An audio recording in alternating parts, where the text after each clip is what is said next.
breves en este tema que justo está programado para hoy día. Es acerca de los estrógenos y los progestágenos, para que puedan estar tranquilos para el examen. Bueno, esto es lo que vamos a revisar y un poco para ver un caso clínico que está relacionado con el tema. Paciente de 40 años, multípara, de 2 hijos, con antecedentes de hipertensión y diabetes en tratamiento hace 3 años con enalapril y metformina. Puérpera reciente de parto vaginal en lactancia exclusiva, solicita anticoncepción hormonal.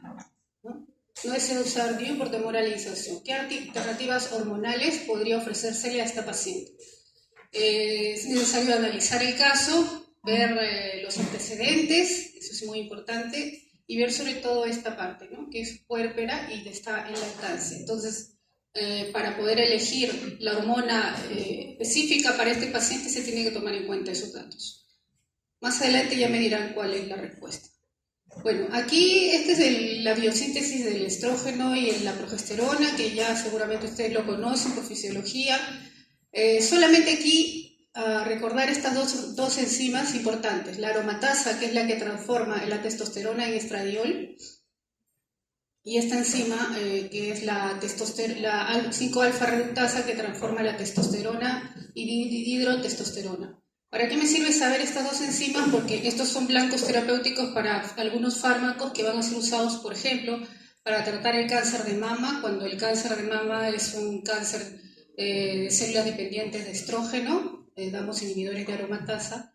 Y aquí, por ejemplo, para pacientes con síndrome de ovario poliquístico que tienen niveles muy altos de dihidrotestosterona, nos conviene bloquear esta enzima, la 5-alfa reductasa, para poder reducir los niveles la dihidrotestosterona. Obviamente es mucho más efectiva que la testosterona, ¿no? Entonces, estos son dos blancos importantes para poder, desde el punto de vista terapéutico. Y justamente los estrógenos tienen esa capacidad, ¿no? De bloquear la 5-alfa reductasa.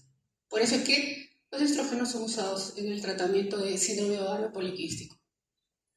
Y acá recordar, hay muchos tipos de estrógenos, pero lo que debemos recordar es que es el más importante, el etinilestradiol, que forma parte de prácticamente todos los compuestos que tienen hormonas para el tratamiento, por ejemplo, de los anticonceptivos. Todos los anticonceptivos orales contienen etinilestradiol, o sea, aquí solamente aprenderse Aquí lo que hay que aprenderse son las diferentes formas de estradiol, como benzoato, valerato, ciclonato, enantato, porque estos van a permitir, por ejemplo, que se pueda administrar el estradiol de forma parenteral, ¿ya? De forma parenteral.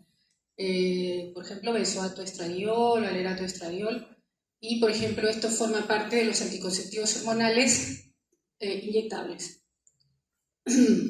Bueno, y esto, ya, pasamos. Acá para recordar un poco la estructura del receptor, el estrógeno tiene dos tipos de receptores alfa y receptores beta, que están localizados, como pueden ver ustedes, en todo el cuerpo. Comparten 44% de similitud. Una característica importante, por ejemplo, es que el receptor beta no tiene dominio a F1, por lo tanto, depende mucho del ligando, en este caso del estrógeno. La acción de los estrógenos y progestágenos, como sabrán, también actualmente se conocen los corticoides y todas las hormonas, es que tienen un mecanismo genómico y un mecanismo no genómico, y acá se agrega otra cosa que es el mecanismo independiente del ligando, ¿ya? El mecanismo genómico yo creo que es ya bastante conocido, que cuando el receptor se encuentra en el ADN y vienen los estrógenos, se ligan al receptor, se recluta coactivadores para poder iniciar el proceso de transcripción, ¿no? Y la síntesis proteica. Este mecanismo no genómico que ha sido recientemente descubierto involucra receptores de membrana, ¿ya? Acá hemos dicho que el mecanismo genómico, los receptores se encuentran en el ADN. En este caso vamos a ver que el receptor se encuentra a nivel de membrana y se activan otros mecanismos. Este es, por ejemplo, un receptor acoplado a proteína G en la membrana y está ligado acá a la activación del AMP cíclico. Este mecanismo no genómico es el que, por ejemplo, media la vasodilatación inducida por los estrógenos. Y también acá, como ven, hay un mecanismo independiente de ligando que solamente lo tiene el receptor alfa, porque ya hemos dicho, y eso hay que recordarlo, el receptor beta no tiene este dominio F1. Bueno, esto lo pueden revisar, leer, solamente vamos a ver algunas cosas importantes, por ejemplo, aquí. Bueno, que los estrógenos bioral tienen una baja biodisponibilidad, ¿ya? Muy baja biodisponibilidad. Los estrógenos naturales, que su biodisponibilidad puede llegar hasta 5 a 10%, en el caso de litinina y estradiol.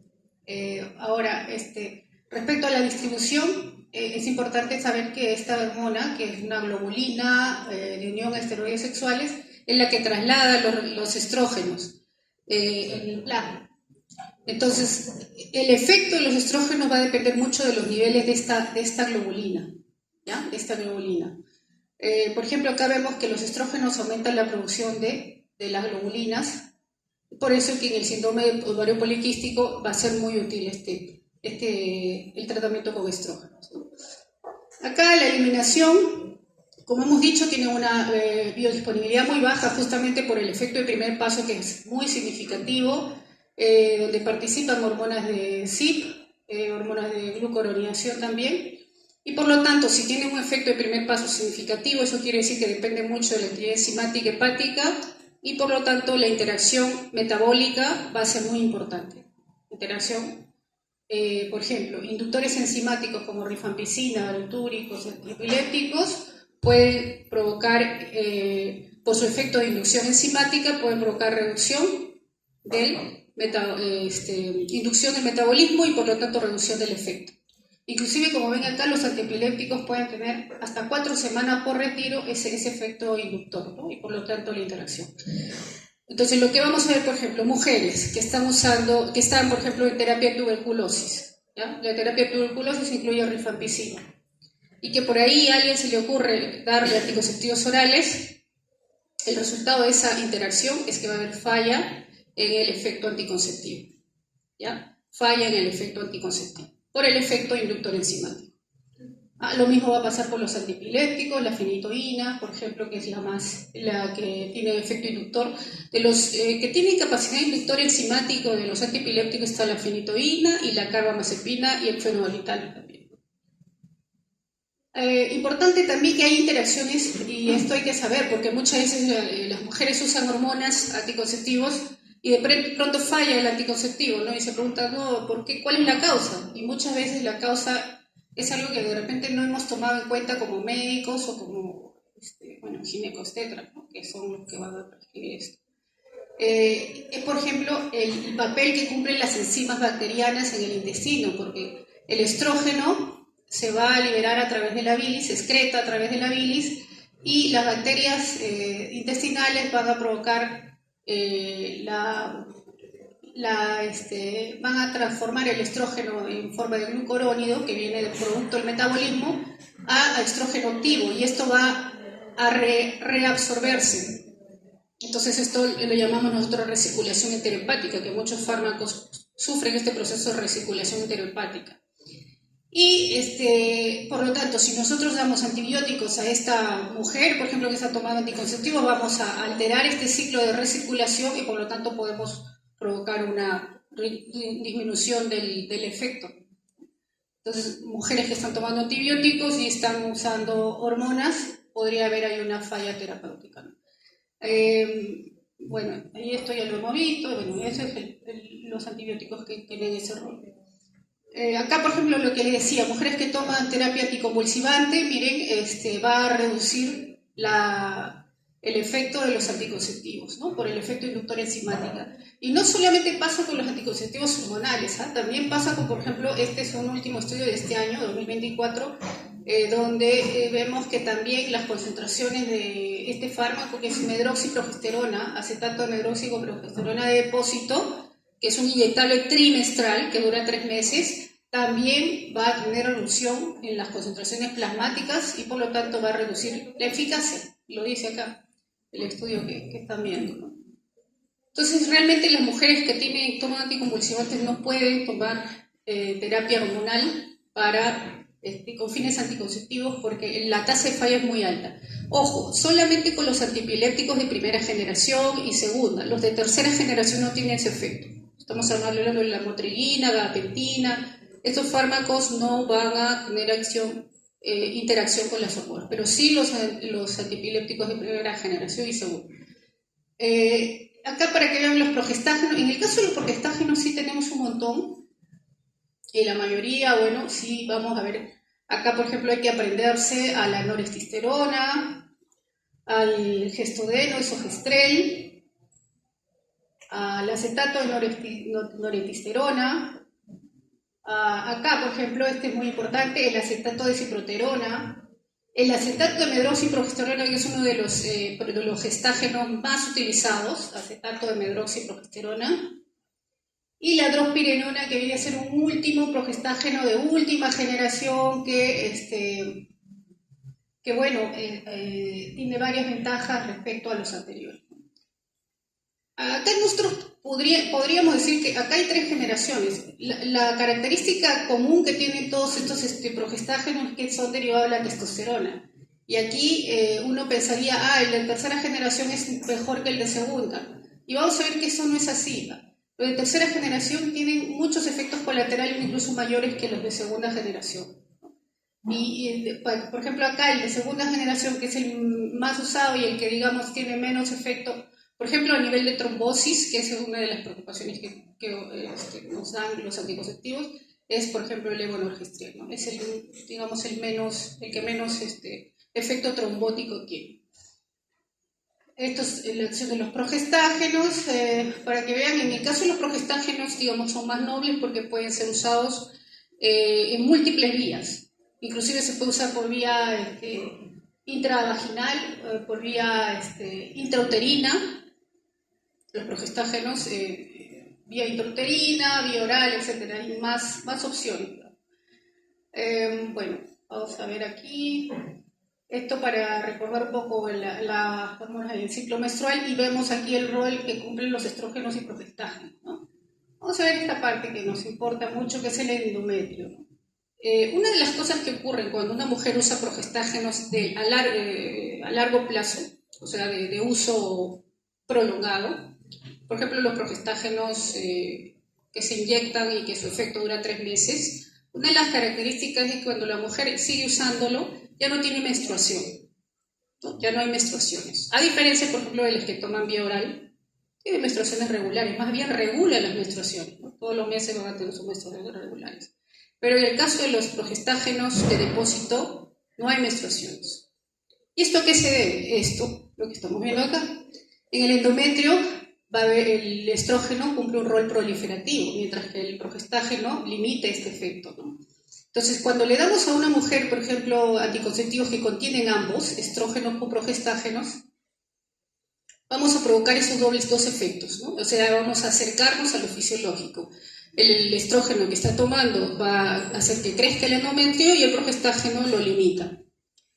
Deja de tomar 5 días o 7 días y aparece la menstruación. Y luego sigue un nuevo ciclo, ¿no? Entonces está regulando el ciclo de alguna manera.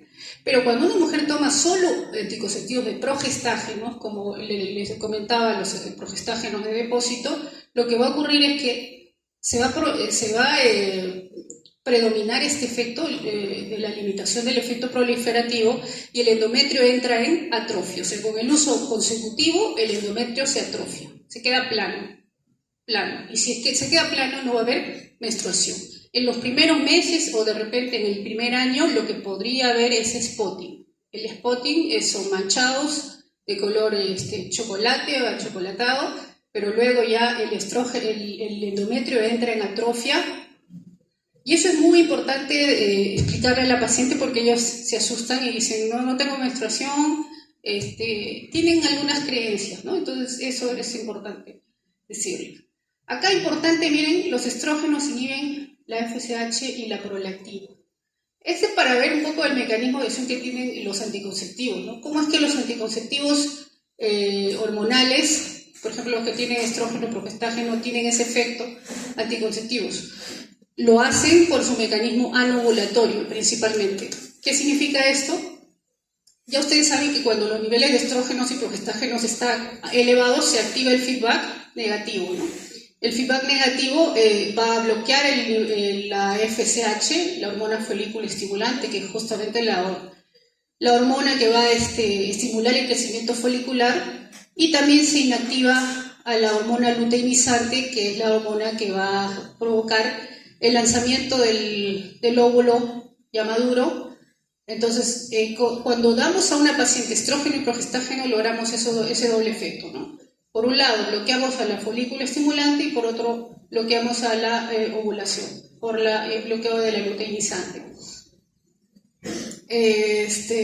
A ver, entonces, la respuesta al caso clínico, ¿cuál sería? ¿Qué tipo de anticonceptivos tendría que darle a la paciente? ¿Cuál sería la respuesta? A ver, hay dos posibilidades. Un anticonceptivo combinado que contiene estrógeno progestágeno, o un anticonceptivo que solo contiene progestágeno. ¿Qué dicen? A ver, en esta fila, ¿cuál sería la respuesta? Está aquí, la respuesta está acá. ¿No? Es una mujer, hemos dicho que acaba de dar a luz, necesita una protección hormonal porque ya digamos que tiene 5 hijos, ya no quiere tener el sexto, es muy fértil, entonces le vamos a ofrecer una anticoncepción hormonal. ¿Cuál sería el más adecuado? A ver, por allá, ¿sí? Un progestágeno, muy bien, un progestágeno. ¿Y por qué no un estrógeno? Uno que contenga estrógeno. Por la lactancia, la mujer está dando el lactor, lo que vamos a decir, está en lactancia materna exclusiva. ¿Y qué efecto tiene el estrógeno en la prolactina? Inhibe la prolactina, ¿ya? Así es como van a analizar, ¿ah? Para el examen de hoy día también van a analizar los casos. Bueno, efectos en la remodelación ósea, es uno de los efectos positivos que tiene el estrógeno, favorece los osteoblastos, reduce los osteoclastos, entonces va a tener un papel importante ahí, reduciendo la osteoporosis, ¿no? A nivel hepático, bueno, hay muchos efectos, pero vamos a rescatar algunos, por ejemplo, que es excelente porque mejora bien el perfil hepático, pero mira, altera la composición de la bilis, o sea que las mujeres que tienen cálculos biliares no pueden usar estrógenos, o al menos hay una contraindicación relativa a ellas, porque tienen predisposición a hacer cálculos. Esto también es importante, tiene un efecto procoagulante. Ojo, los estrógenos tienen un efecto procoagulante. Entonces, ¿una mujer que fuma puede usar estrógenos? ¿Una fumadora puede usar estrógenos? No, porque ya el hecho de fumar te aumenta el riesgo de trombosis. Y si a eso le agregas que los estrógenos tienen efecto procoagulante, entonces estarías duplicando el riesgo, ¿no? Aquí, bueno, esto ya lo hemos visto, es más o menos lo mismo, esto ya lo... esto es lo que les decía. Otro de los efectos que tienen los estrógenos es que inhiben el alfa-reductasa, ¿no? Por eso los estrógenos son adecuados para mujeres con síndrome de ovario poliquístico que tienen altos niveles de testosterona. En el caso de los progestágenos, como son diversos, han visto, hay diferentes progestágenos derivados de la testosterona, derivados de la progesterona, son varios. En realidad los efectos metabólicos o centrales, etcétera, van a ser diferentes. Por ejemplo, algunos van a disminuir la tolerancia a la glucosa. Por ejemplo, los progestágenos que tienen acción androgénica derivada de la testosterona disminuyen la tolerancia a la glucosa. Una mujer diabética, por ejemplo, habría que evaluar bien si se puede usar progestágenos. Por ejemplo, tienen efecto aterogénico, también los que están derivados de la testosterona, son procoagulantes. Por ejemplo, los de tercera generación, Aquí era lo que les decía, ¿no? Uno piensa que la de tercera generación es lo mejor, ¿no? Es lo que pensamos con los fármacos. Pero algunos fármacos que aparentemente son mejores, que son los nuevos, de nueva generación, no es así, ¿no? Tenemos que evaluar muy bien cada caso.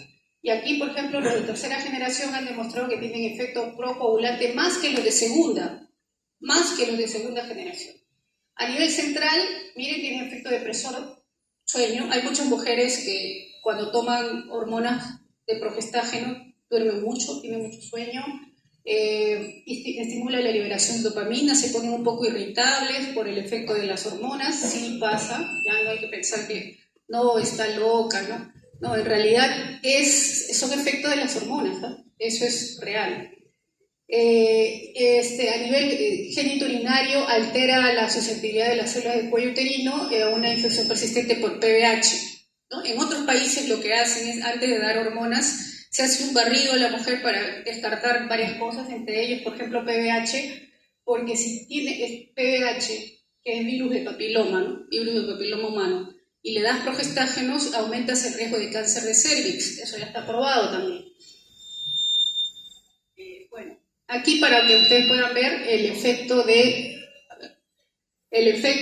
las progestágenos. Aquí hay un montón de progestágenos y sus acciones.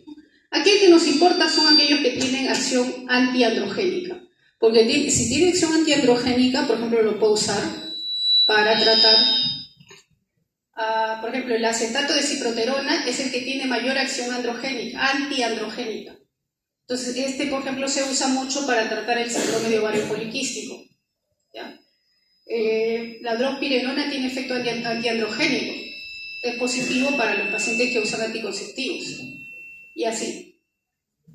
Esto lo que les decía, el riesgo de trombosis aumenta, aquí estamos viendo con estos fármacos que son de última generación, ¿ya? Tercera generación, aumentan más el riesgo de trombosis. Y acá para que vean los anticonceptivos, bueno, que pueden ser combinados, como por ejemplo los orales y de depósito.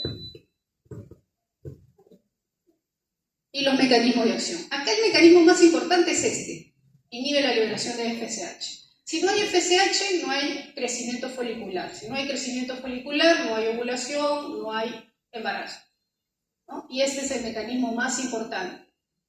A diferencia de los anticonceptivos de progestágeno solo, ahí sí hay un problema, ¿no? Que los anticonceptivos de progestágeno solo, su inhibición en la ovulación, en la FSH es muy irregular, variable, menos del 50%, entonces la tasa de falla es mucho mayor, si comparamos progestágeno solo, es mucho mayor que los anteriores.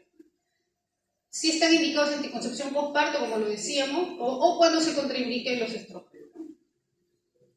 Acá esto es importante porque la falla con los progestágenos, miren, muchas veces las mujeres que toman anticonceptivos orales, ustedes saben que se tienen que tomar todos los días, ¿cierto? Pero por ahí de repente se olvidó, tuvo examen de farmacología, no tomó, estábamos concentrados en el examen, se olvidó. Si lo que estaba tomando era anticonceptivos combinados, no pasa nada. Al día siguiente o al siguiente día, después de 2 días, se acordó, entonces puede seguir tomando y no pasa nada, no baja la eficacia.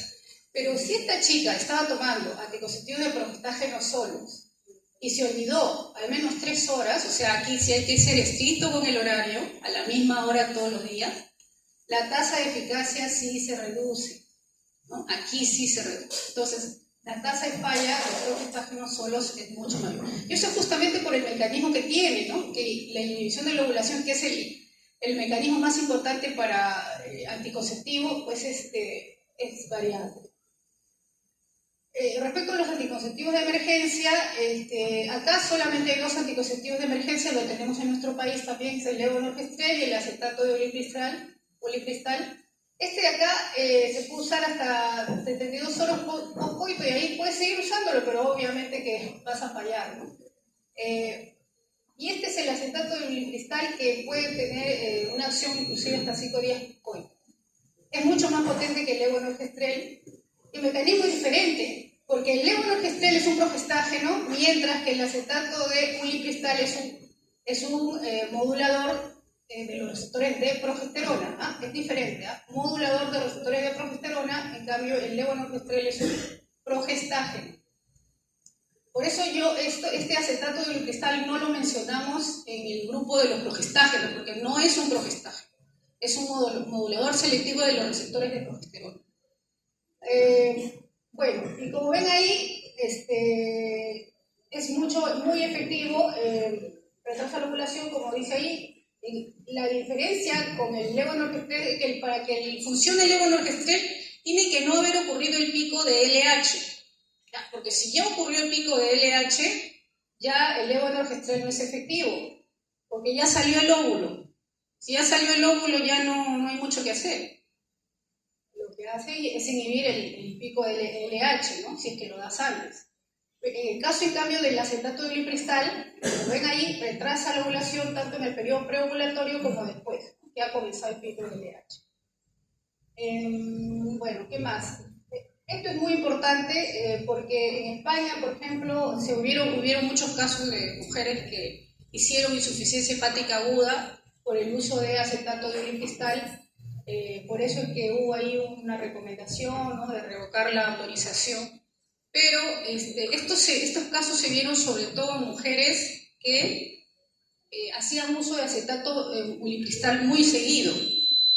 ¿Ya? Por ejemplo, mujeres porque el acetato de ulipristal no solo es un anticonceptivo de emergencia, sino también se usa para tratar los miomas uterinos, que hay que usarlo a diario. Entonces, en esos casos sí se encontraba aumento de riesgo de daño. Acá, para que vean los diferentes tipos de combinación, hay anticonceptivos inyectables que pueden ser mensuales, bimestrales, trimestrales. Acá hay que tener mucho cuidado con los trimestrales porque reducen la densidad mineral ósea. Y esto es importante sobre todo en las niñas, ¿ya? En las niñas también, porque incluso provoca cierre de epífisis. Entonces, las chiquitas menores de 18 años, jovencitas, adolescentes, no se recomienda uso de anticonceptivos trimestrales. Parches, como ven ahí se coloca un parche semanal, se descansa una semana, 3 semanas, luego se descansa una semana, y uno piensa, pero es parche, o sea que tiene menos efectos adversos. Eso es falso, ¿ya? Los parches tienen mayores efectos adversos incluso porque provocan, por ejemplo, mayor riesgo de trombosis. ¿Y eso por qué? Porque su biodisponibilidad va a ser mayor. En el caso de los orales, tú tomas, el hígado reduce tu biodisponibilidad. Pero en el caso del parche, como no hay el efecto del primer paso, la biodisponibilidad aumenta. Y por lo tanto el riesgo de trombosis aumenta, ¿no? Como ven ahí, la biodisponibilidad puede ser 60% más si lo comparamos con los orales. El anillo vaginal es un anillo que contiene estrógeno con progestágeno, se coloca intravaginal por 3 semanas, se saca una semana y bueno, así va. También hay riesgo de trombosis. El implante, que es lo que la mayoría de las mujeres les gusta, porque así ya no se preocupan de estar tomando o inyectándose, tienen levonorgestrel. Acá los implantes, solamente implantes que contienen progestágeno, ¿ya? No hay implantes de estrógeno. Los implantes son solo progestágeno. Bueno, ya hay implantes que duran 3 años, otros que duran de 4 a 5 años, hay que ir para todo. Y este DIU, que es un dispositivo intrauterino hormonal, coloca intraútero, contiene levonorgestrel, que es un progestágeno, solo contiene progestágeno. Esto es ideal, por ejemplo, para mujeres que tienen hemorragias uterinas disfuncionales o que tienen hiperplasia endometrial. Excelente. No solamente cumple el rol de anticonceptivo, sino también tratar tu patología. Bueno, para que vean un poco la tasa de falla. Y acá, decirles pues que lo que ya más o menos hemos dicho, que no se usa solamente con fines contraceptivos, sino también hay otras indicaciones como la terapia de reemplazo hormonal, mujeres que pasan los 50 años y que tienen ya síntomas perimenopáusicos, podría ser útil el uso de la terapia de reemplazo hormonal. En este caso, vamos a cubrir 3 problemas, digamos, importantes en la mujer con menopausia. Osteoporosis, previene la osteoporosis, los síntomas vasomotores, por ejemplo, el flash, y reduce la atrofia urogenital y la distopia genital, ¿no? Porque una de las características de las mujeres de 50 años a más es que empiezan a hacer distopia genital. ¿Qué es la distopia? El prolapso. Se le va cayendo porque el estrógeno es muy importante para mantener la elasticidad o la fuerza del piso pélvico. Entonces, cuando la mujer va perdiendo estrógenos, el piso pélvico va perdiendo fuerza y se va cayendo, y entonces empieza la distopia, que es el prolapso genital. Entonces, cuando el grado de prolapso es bajo, se puede tratar con hormonas. Se les da estrógenos a estas mujeres, estrógeno tópico intravaginal, y mejoran significativamente su problema. no requieren cirugía. Pero si ya esto está avanzado, ¿no? Ya está grado 2, 3 o más, ahí sí necesariamente es cirugía.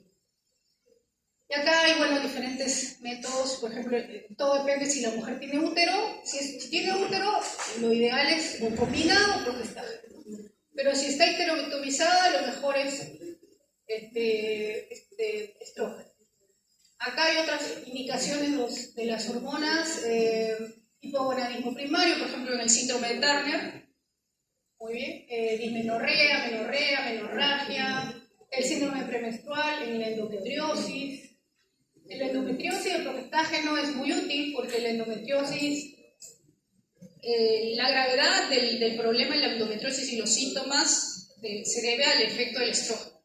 Entonces, tú anulas eso con el uso del progestágeno, mejoras los síntomas. En la neonatosis, acetato de cristal, en el síndrome de ovario poliquístico se puede usar la ciproterona, que tiene efecto antiandrogénico, la drospirenona, que también tiene efecto antiandrogénico. Carcinoma de próstata, prevención de cáncer de ovario y endometrial. Inclusive puede ser, acá como vemos aquí, los estrógenos pueden reducir el riesgo de cáncer de colon. En amenaza de aborto por insuficiencia de cuerpo lúteo, progesterona, es la fármaco de primera elección. Y las reacciones adversas que ya le hemos hablado, o la trombosis, otros efectos adversos. Deficiencia de ácido fólico y vitamina B6, cierre prematuro de epífisis. O sea, las jovencitas no se recomienda uso de estrógenos o progestágenos, ¿no? de anticonceptivos. Y otros efectos que vemos aquí. El cloasma, las contraindicaciones, la lactancia, por ejemplo, no se debe dar anticonceptivos combinados. Mujeres fumadoras que tienen antecedentes de trombosis, no, definitivamente no. Respecto al cáncer, como vemos ahí, se habla mucho de si hay riesgo de cáncer y como ven ahí disminuye el riesgo de cáncer colorectal, de endometrio, porque en el cáncer de endometrio hay proliferación de la capa endometrial. Si tú tienes anulada la capa endometrial, nunca va a haber el cáncer de endometrio. Entonces, muy útil para esta paciente. En el cáncer de ovario también es bastante útil acá para prevención, ¿eh? Estamos hablando de prevención. O sea, si la mujer ya tiene cáncer, ahí no sirve nada, pero previene sí el cáncer. En este estudio, que es un estudio el más grande que hubo, no hubo diferencias del riesgo de cáncer de mama, ¿no? Pero sí hay un aumento de riesgo de cáncer de cervix, reduce el cáncer de ovario, lo que acabamos de decir. Y en el cáncer de cervix sí el riesgo aumenta. Y el riesgo aumenta con los años, ¿eh? Se dice que de 4 a 5 años de uso a más, el riesgo sí. Acá algunos estudios metaanalíticos para que vean, por ejemplo, en el caso de riesgo de cáncer de cervix, hay una asociación definitiva de riesgo de cáncer de cervix, especialmente adenocarcinoma. Bueno, sobre todo las mujeres que tienen BRCA1 y BRCA2, que expresan estos genes porque son genes dependientes de estrógeno. Ahí sí hay un aumento del riesgo. Y las mujeres que usan acetato de medroxiprogesterona, que es un anticonceptivo de depósito, tienen más riesgo de cáncer de cervix. ¿No? Bueno, ¿hasta ahí hay alguna pregunta? ¿Alguna pregunta?